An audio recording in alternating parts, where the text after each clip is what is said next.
Shalom. Belum semangat. Shalom. Puji Tuhan. Semangat tidak semangat juga kita komando dulu. Sekali lagi shalom. Puji Tuhan. Hari ini kita ada di minggu kedua bulan pendidikan. Dan kita diberi tema pagi hari ini, hikmat dan karakter fondasi pendidikan Kristen yang berkualitas. Tema panjang sekali, tapi nanti kita coba bahas sedikit tentang tema ini. Minggu lalu kita bicara tentang gereja dan sekolah Kristen pendidikan. Dan di situ kita temukan 3 hal. Kita diingatkan untuk tidak mengulangi kesalahan nenek moyang masa lalu. Hal yang kedua, kita teguh beriman dalam menghadapi segala situasi. Hal yang ketiga, orang tua jadi guru dalam rumah. Itu kemarin 3 hal kita belajar bersama dengan tema belajar dari pengalaman masa lalu untuk menata kehidupan masa kini dan masa yang akan datang. Bapak Mama saudara-saudara yang Tuhan kasihi, tema hikmat karakter sebagai fondasi pendidikan Kristen yang kita dengar pagi hari ini akan menuntun kita dalam khotbah. Kita tahu bahwa dalam dunia yang sekarang kita ada ini penuh perubahan yang sungguh luar biasa. Dunia semakin berubah. Orang tua-tua dulu bilang kayu batu sudah pintar semua. Kayu batu juga pintar. Karena itu hal yang penting bagi kita ialah kita mesti memiliki hikmat. Hikmat dan karakter untuk menghadapi segala situasi. Situasi baik atau buruk yang kita hadapi tergantung dari pribadi kita. Apakah kita mau menghadapi situasi itu dengan hikmat? Ataukah kita mengatasi situasi itu dengan kebodohan yang kita miliki? Ini pengkhotbah yang bilang pengkhotbah yang katakan demikian. Karena itu hikmat dan karakter kepemimpinan, karakter itu menjadi bahagian bagi setiap orang Kristen dalam menghadapi segala situasi. Pendidikan Kristen yang berkualitas itu tidak hanya pengetahuan saja, tapi hikmat dan karakter manusia.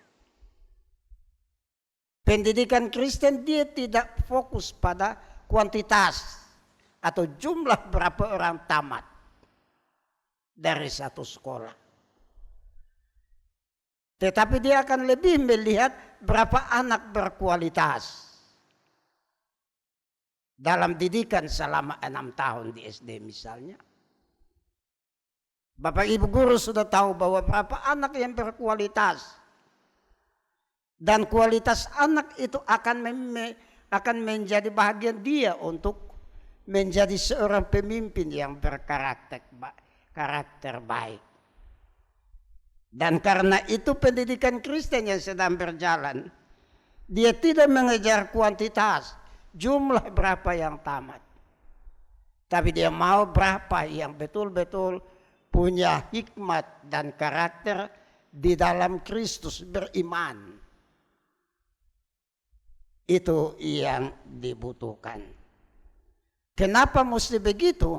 Supaya hidup menjadi lebih berkualitas. Atau hidup menjadi lebih bermutu, lebih bermanfaat dalam setiap kehidupan. Bapak, saudara-saudara, hikmat, kata hikmat itu sebenarnya memahami sesuatu dengan baik. Orang berhikmat akan melihat sesuatu dengan baik. Entah itu dalam situasi tegang, situasi baik. Kalau orang yang memiliki hikmat, dia akan menguasai ruangan itu. Dia akan melihat ruangan itu. Dia akan melihat setiap orang yang bicara itu. Ujungnya apa? Menuju kepada hikmat, kebijakan, atau menuju kepada kebodohan.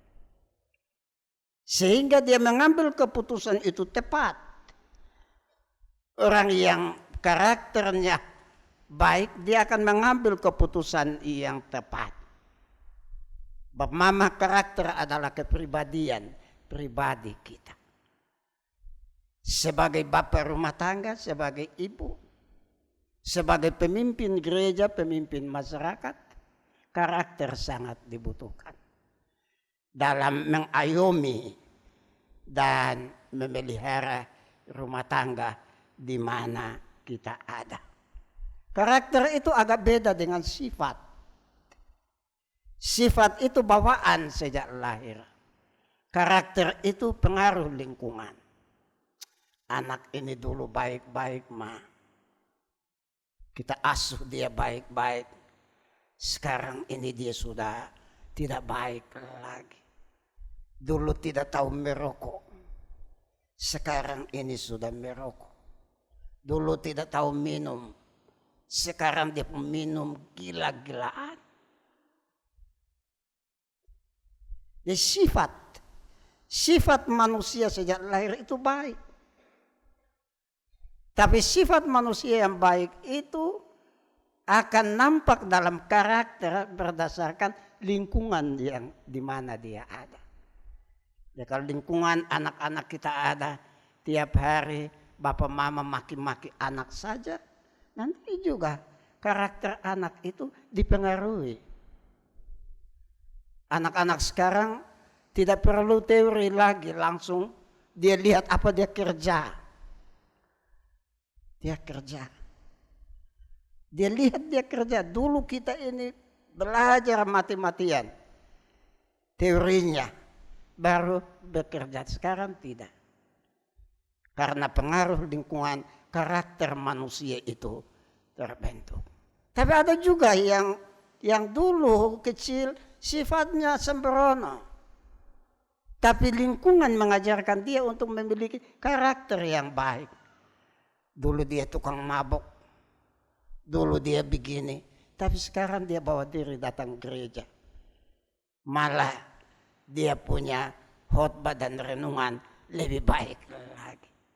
Kenapa dia lebih baik? Memang dia pengalaman dari tidak baik menjadi baik. Mama, saudara-saudara yang Tuhan kasihi, itu sedikit pengantar. Jadi khotbah agak lama Bapak Mama, karena memang jam 8 itu sudah sedikit kuat.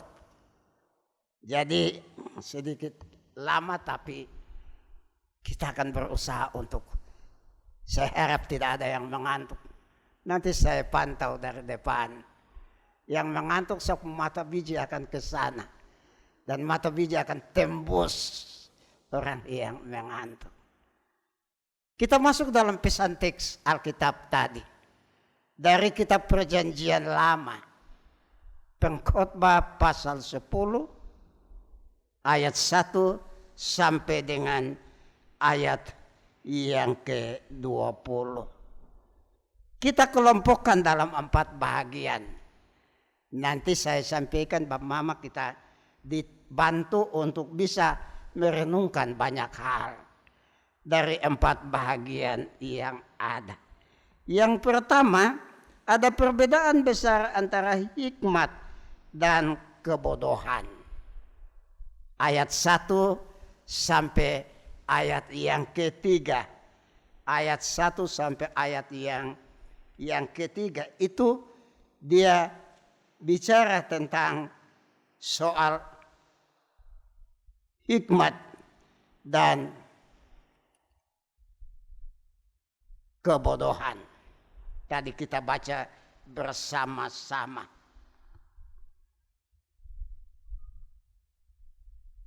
Pengkhotbah bilang hikmat seumpama minyak wangi, kebodohan seumpama lalat. Ayat pertama itu. Seperti seekor lalat yang mati dalam minyak wangi, membuat berbau busuk. Demikian halnya dengan kebodohan.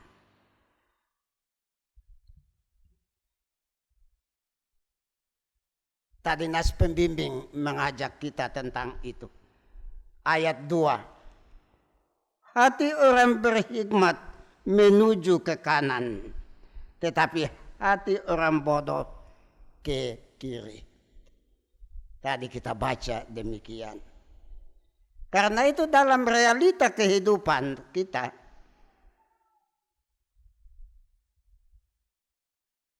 dalam realitas kehidupan kita, kadang-kadang dalam sebuah organisasi, gereja atau masyarakat, kita lebih memilih orang yang dekat dengan kita walaupun bodoh dibanding orang yang memiliki hikmat dan bijaksana.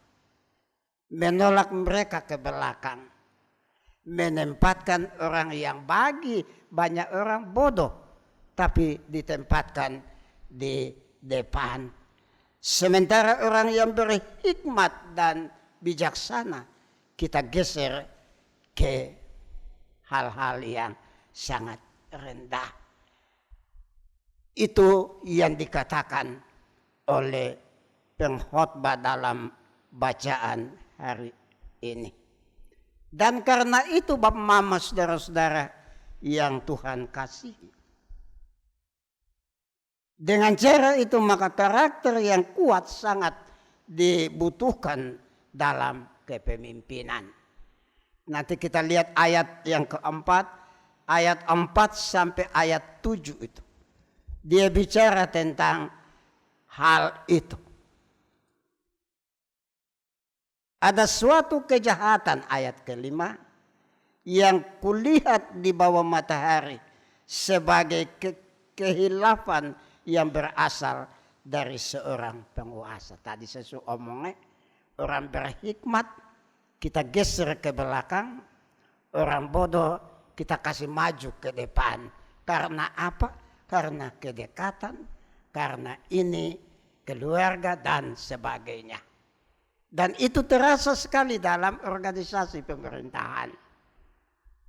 Terasa sekali yang kita lihat. Pengkhotbah bilang kalau hal itu terjadi maka nampak kebodohan seorang pemimpin atau seseorang. Jadi kebodohan. Kadang-kadang kita bicara banyak, berapi-api. Tapi bicara banyak itu sering muncul juga kebodohan kita. Dalam pengalaman pelayanan pernah dalam sebuah percakapan biasa, saya punya diaken satu omong. Dia bilang begini, Bapak Pendeta, biasanya kita omong banyak itu terlanjur juga banyak. Terlanjur juga banyak. Saya akui walaupun dia seorang diaken yang memberikan pikiran itu. Dan itu memang kontekstual, betul, nyata.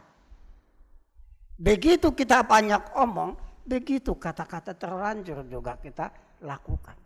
Sehingga pengkhotbah bilang, kita boleh berhikmat berapi-api, tapi nanti dalam hikmat itu muncul kebodohan. Nah, sering memang hikmat yang kita pakai bukan harus bicara lembut. Ada juga nada-nada yang sikap-sikap kita yang keras. Tapi bagaimana membuat orang itu berhikmat menanggapi sesuatu. Tadi dalam khotbah pertama saya bilang, saya kasih contoh dalam rumah tangga. Bapak, mama, bapak pulang kerja capek-capek, datang, mama masak, cari sendiri. Cari sendiri. Jadi muncullah pikiran-pikiran itu. Kenapa mama bilang cari sendiri? Karena bapak sendiri menyampaikan perkataan yang tidak disukai oleh mama. Perkataan yang tidak berhikmat. Seharusnya orang berhikmat dalam keadaan capek lelah. Tapi begitu sampai menyapanya dengan bahasa-bahasa kasih. Bahasa-bahasa cinta, yaitu hikmat. Shalom mama, ada baik-baik, mama pasti bilang baik bapak. Siap makan, siap. Bapak istirahat dulu. Itulah kata-kata hikmat yang sederhana. Tapi bagi kita di Mebung dan di Alor Tengah Utara, kata-kata begitu sering orang bilang kata-kata lucu. Dia sudah datang kok. Dia bahasa-bahasa kita yang tahu. Amin. Dia sudah datang kok. Padahal sebenarnya itu hikmat yang mendidik. Jadi anak-anak kita lihat begini. Begitu bapak capek datang, anak mulai belajar begini ya. Bapak dalam keadaan capek, tapi menyapa mama dalam suasana bahagia. Kita juga belajar. Tapi kalau bapak datang, selom mama, selom. Ada sumasak kok belum, cari sendiri. Apa yang? Bapak dan mama biasa baku tegur, ada masak, cari sendiri. Anak-anak mulai belajar dari. Jadi itu lingkungan. Padahal kita lahir anak-anak itu baik-baik semua. Sifat bawaan dari kecil baik. Tapi pengaruh lingkungan membuat anak ini jiwa kasar, anak ini jiwa lembut. Ya tergantung dari kita. Jadi hal yang kedua menyangkut dengan karakter yang kuat sangat dibutuhkan dalam kepemimpinan. Itu yang tadi saya jelaskan. Orang yang menurut kita berhikmat itu kadang-kadang kita geser ke belakang. Orang yang kita suka akan ada. Tapi pengkhotbah bilang kalau itu terjadi jangan emosi. Jangan menanggapi situasi itu dengan akal yang kurang baik. Tapi bersabarlah menanti. Karena kesabaran mendatangkan apa? Coba. Kesabaran mendatangkan kesuburan. Nanti dia hati akan tergerak dan dia kasih tempat yang subur bagi kita. Jadi situasi itu situasi. Bapak mama pengkhotbah ini nasihat. Jadi khotbah hari ini dalam bentuk nasihat. Walaupun keras. Pengkhotbah kasih tahu kita. Tapi ini nasihat yang mesti kita sampaikan pada kesempatan pagi hari ini. Bapak mama saudara-saudara yang Tuhan kasih. Hal yang ketiga, bahaya dari kebodohan dan kekurangan karakter. Ayat 8 sampai dengan ayat yang ke-14. Ayat 8 sampai ayat yang ke-14 saya catat salah satu ayat di sini. Dia bilang, barang siapa menggali lubang akan jatuh ke dalam lubang. Dan barang siapa mendobrak tembok akan dipagut ular. Ini bahasa-bahasa kiasan. Bahasa-bahasa kiasan. Kalau waktu saya di Alor Timur Laut, orang bilang bahasa pido. Bahasa pido itu oto dengan manusia Bupati sampai, tapi dong bilang begini, Bapak Bupati, oto sudah sampai, tapi jalan belum sampai.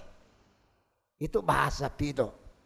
Oto belum sampai, tapi oto sudah sampai, tapi jalan belum sampai. Itu bahasa-bahasa kiasan. bahasa-bahasa teka-teki. Kalau kita berpikir lurus saja harafiah, lurus, ada jalan itu yang oto sampai. Oto sampai jalan tidak sampai, itu apa punya. Itu bahasa-bahasa kiasan. Tadi ayat 1 dia bilang, minyak itu harumnya bagus. Tapi kalau lalat satu ekor pergi mati di atas minyak, baunya tidak enak. Jadi hikmat itu baik. Tetapi baiknya hikmat itu kalau kita tidak kontrol diri, maka kebodohan akan nampak. Itu bahasa pengkhotbah. Bab mama saya hanya sambung bahasa pengkhotbah hari ini. Karena itu bahaya dari kebodohan dan kekurangan karakter pada bagian itu lebih menekankan bahwa kebodohan itu akan menuju kepada kerugian, kehancuran. Tapi hikmat itu akan membawa kepada kelimpahan dan damai sejahtera. Orang berhikmat dan orang bodoh kita bisa bedakan. Bab mama nanti kalau saya pimpin misalnya khotbah atau ceramah-ceramah, setelah habis saya berkhotbah atau berceramah, Bapak Mama bisa lihat apakah dalam ceramah itu kebodohan saya muncul ataukah hikmat yang saya sampaikan. Begitu. Kadang-kadang orang pakai kuasa dan omong hancur-hancur.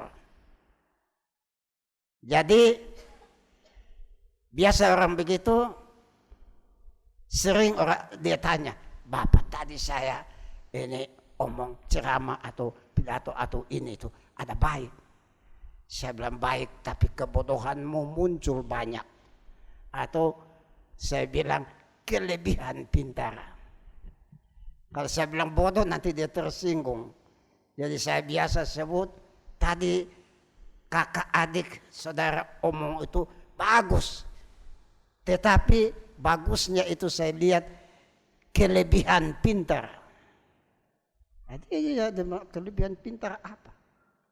Dan dia sendiri bertanya pada saya, apa kata-kata itu? Kalau orang berhikmat dia akan tahu apa maksud dibalik kata-kata itu. Tapi kalau orang bodoh dia akan emosi terus. Jadi kalau dalam rapat-rapat majelis jemaat, saya lihat banyak orang mulai emosi, saya bilang itulah kebodohan mulai nampak. Apalagi menyinggung seseorang dalam persidangan misalnya. Ini contoh di Mebung tidak terjadi. Tapi di sekitar kita itu banyak terjadi. Menurut kita apa yang kita omong baik, belum tentu menurut orang lain itu baik. Jadi itu yang hikmat dan kebodohan. Bagi kita hikmat yang kita sampaikan. Tapi bagi orang yang mendengar kebodohan yang kita tonjolkan. Itulah bahaya dari kebodohan dan kekurangan karakter. Hal yang keempat, mungkin 10 hal, tapi cukup dengan 4 hal dulu. Yang lain kita nanti cari sendiri. Hikmat, hal yang keempat, hikmat dan karakter dalam kehidupan sehari-hari. Ayat 15 sampai dengan 20. Jelas kalau kita baca. Bab Mama, Pengkhotbah pasal 10 ini hari Kamis Ibu Pendeta bilang, Bapak saya masih ada urusan, jadi tolong lagi saya untuk menyampaikan memimpin ibadah pertama kedua di Mebung. Baru saya mulai baca ini pengkhotbah. Awal saya baca pengkhotbah pasal 10, saya tidak memahami betul, mengerti kata-kata ini. Kata-kata dia ini banyak teka-teki, banyak perumpamaan. Dia melihat semua ini. Dia soroti kita kalau sudah terlanjur omong, itu bilang kebodohan yang nampak. Dia andaikan dengan lalat dan minyak yang harum. Dia bilang orang yang gali lubang nanti masuk sendiri dalam lubang. Dalam Amsal ini satu orang yang tulis, pengkhotbah juga ditulis oleh Salomo. Salomo juga dia yang tulis. Di bagian lain dia bilang di Amsal, siapa yang tanam kebaikan akan menuai kebaikan, tapi siapa yang tanam badai dan angin akan menuai badai dan angin. Siapa yang gali lubang, nanti dia masuk sendiri dalam lubang itu. Kata Yesus, siapa main pedang, dia akan mati dengan pedang. Jadi ada banyak kesamaan hikmat yang ada.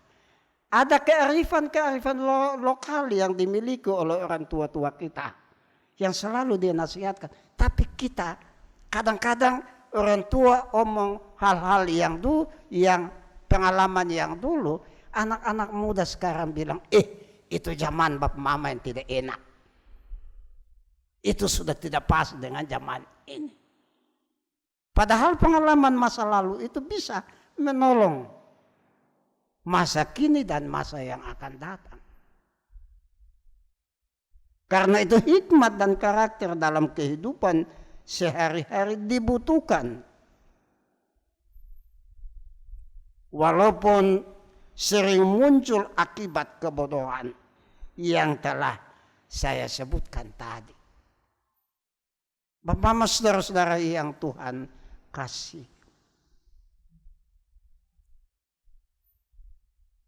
Lanjutan dari ayat itu, dia selalu omong tentang karakter dan hikmat dan karakter yang bersumber dari Tuhan. Hikmat Tuhan kasih. Perilaku Tuhan yang buat dalam diri kita. Kadang-kadang kita berhadapan dengan anak-anak yang sudah tidak bisa, kita hanya berdoa, Tuhan, tolong saya punya anak. Saya sudah tidak bisa. Tapi Tuhan pasti bisa menolong dia. Itu yang harus kita omong. Yang kemarin minggu saya bilang, kalau kita punya anak susah. Tapi kalau Tuhan punya anak yang kita piara, pasti bisa. Itu minggu kemarin saya sampaikan.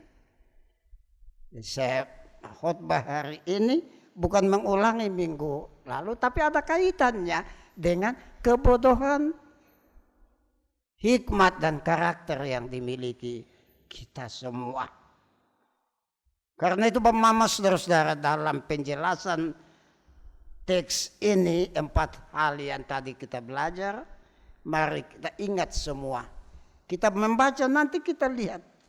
Kalau kita ayat demi ayat baca, nanti kita punya waktu untuk menjelaskan tidak cukup.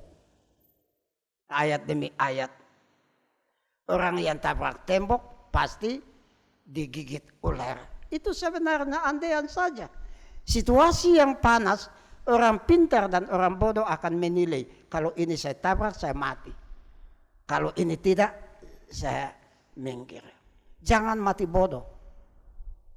Tabrak tembok, ini kekuasaan. Kalau orang-orang kuat sudah ini, jangan tabrak sama dia. Nanti kita mati. Itu yang dia bilang, siapa yang tabrak tembok, nanti ular pagut. Ular berbisa ada di balik dari tembok yang kuat itu. Itu dalam kaitan dengan tadi awal saya katakan. Orang berhikmat selalu dikesampingkan. Orang yang bodoh selalu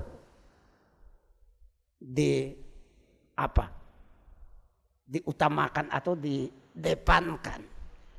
Orang yang bodoh didepankan karena dia begini, dia bodoh juga taruh di situ.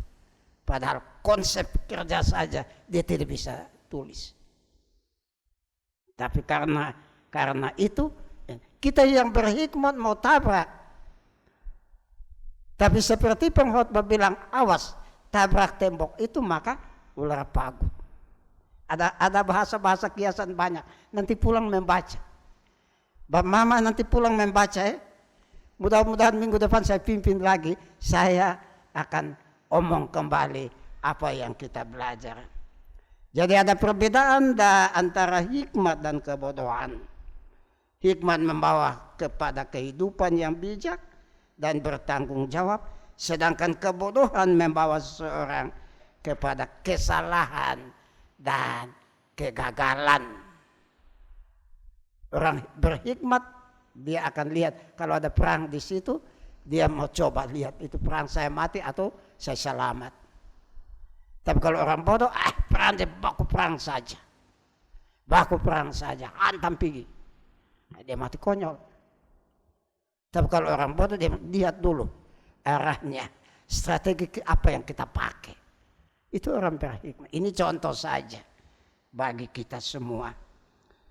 Bapak Mama, saudara-saudara, jadi hikmat itu adalah kemampuan untuk memahami dan menerapkan prinsip-prinsip kebenaran dalam kehidupan.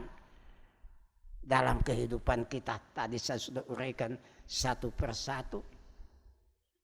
Tapi di sisi lain kebodohan merupakan kegagalan untuk memahami dan menerapkan prinsip. Orang mesti berprinsip, karakter. Prinsip hidup tidak ada, nanti ke depan juga kita tetap ada di udara saja. Terombang-ambing. Harus punya prinsip hidup. Anak ini saya urus dia jadi dia tentara. Itu prinsip. Betul-betul bimbing dia sampai dia tentara. Anak ini saya bimbing dia jadi dokter. Prinsip.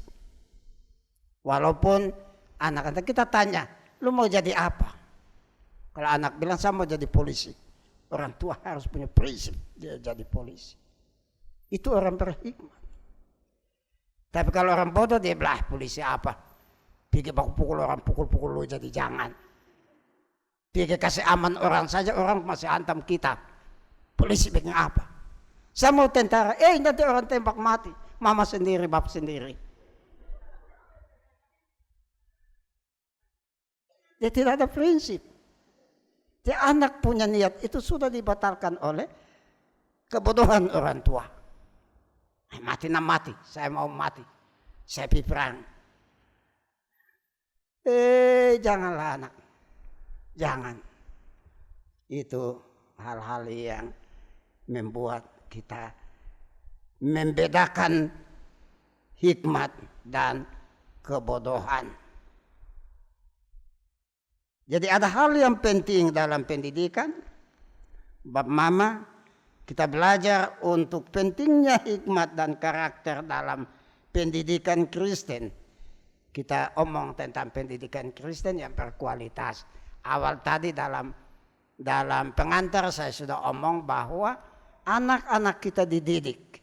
Berapa yang memenuhi kuantitas ya asal lulus. Tapi mutu pendidikan yang dia miliki tidak ada. Saya senang sekali dalam kaitan dengan pendidikan Kristen, dengan Menteri Pendidikan sekarang. Dia mulai menerapkan kembali pada waktu lalu. Itu sesuatu yang luar biasa.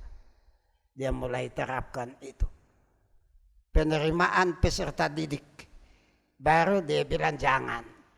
Harus kembali ke dulu penerimaan murid baru. Ya memang kata ada persamaan tapi ada perbedaan yang luar biasa. Kembali. Dan bagaimana pergumulan gereja tentang hikmat dan karakter yang bersumber dari kekristenan, yang bersumber dari Allah melalui pendidikan Kristen. Kita bersyukur Untrip walaupun dia begitu tapi dia menciptakan banyak orang menjadi orang yang baik. Walaupun ada sebagian juga yang menjadi kurang baik. Semakin dia pintar, semakin dia cari hal. Itu semakin orang pintar, semakin orang cari hal. Padahal belajar dari ilmu padi, semakin dia tumbuh naik dan dia berbuah lebat, semakin dia menunduk. Itu orang yang berhikmat dan berkarakter. Jadi belajar dari ilmu padi. Kita yang biasa bikin sawah, sering-sering ada sawah di Kementakali kita lihat binatang. Padi yang tidak berbuah itu, dia akan berusaha lebih tinggi dan cemerlang. Cemerlang maksudnya putih. Tidak ada isi, tapi dia berusaha melebihi semua padi yang tunduk itu. Ya, itu kita bayangkan. Harus semakin pintar, semakin sekolah tinggi, semakin berhikmat. Kalau tidak, sekolah tinggi akan membuat kebodohan-kebodohan kita yang nampak. Oleh karena itu, hikmat dan karakter menjadi fondasi Kristen yang berkualitas. Pendidikan Kristen harus berkualitas. Yang kita sayangkan, guru-guru Kristen yang beriman banyak yang pensiun. Termasuk Bapak Kafo ada duduk. Beliau ada duduk di belakang. Dan kalau guru-guru yang mengajar di sekolah Kristen bukan orang Kristen, maka dia akan mengajarkan hal-hal yang jahat. Atau dia beda dengan kita. Dulu ada cerita di SD Gemit itu ada angkat dalam satu persidangan.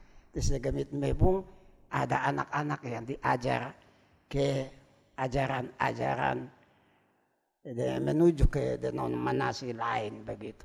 Itu hanya cerita saja, entah betul. Dan disitulah bukan menjadi ancaman, tapi disitulah menjadi peluang untuk kita mengajar orang. Orang berhikmat akan melihat sesuatu yang membuat dia terancam menjadi peluang untuk dia menyelesaikan. Kemarin saya masih omong di sini, semakin banyak tantangan hidup, semakin kita berhikmat untuk menyelesaikan. Semakin banyak persoalan dalam jemaat, semakin kita berhikmat, bukan semakin kita mundur dan membiarkan itu. Kalau kita mundur dan membiarkan, maka disitulah muncul kebodohan kita. Mari dalam pemahaman terang kuasa Roh Kudus, kata-kata hikmat, kata-kata bijak yang disampaikan pengkhotbah ini menjadi bahagian kita dalam menata kehidupan kita, terutama dalam bulan pendidikan. Tuhan Yesus memberkati sabdanya. Semua kita katakan amin.